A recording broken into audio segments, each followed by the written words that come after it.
There's an epidemic in America. Let me say that again. There is an epidemic in America. 22 veterans are committing suicide every day. More veterans are dying on American soil than in foreign wars. That's an epidemic. But there's a bigger epidemic going on. Children as young as 6 and 7 years old are being diagnosed ADHD and starting on medications. Children, when they're started on medications that early, are given the message that there is a pill for that. There is a pill for that. When something is wrong, go for the pill. Most of these veterans that are committing suicide are on medication. Most of these veterans are being treated by a psychiatrist. And most of these veterans have access to health care because they go through the Department of Veteran Affairs.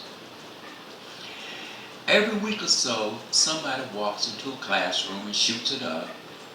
Somebody walks into a school and kills 8 or 10 people. There's a mass killing every week or so.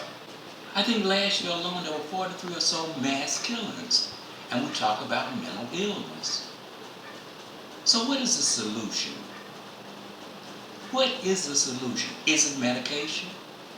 If these medications were working, I don't think we would have the number of suicides that we have. I don't think we would have these reactions from people that we're getting. First of all, a person who walks in and kills is probably very angry. There is no medication for anger. There is no medication for fear. I'm going to tell you a story.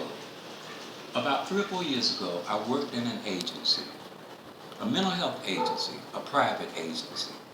I saw 1,000 children walk into that agency, and all 1,000 of those children were given an ADHD diagnosis. That's humanly impossible. That is humanly impossible. And many of those children had never been seen in any kind of facility before. There was no communication with the school. It was the word of the parent and the word of the child. And a competent psychiatrist was making these diagnoses. After about 3 years in business, the state came in and the agency was closed down. The agency was a business, a private business. And the man who ran the business made over $32 million in that 3-year period. So he was able to hire high-powered attorneys that went in and negotiated with the state. He was fined, he was closed down, he went out of town and reopened his business.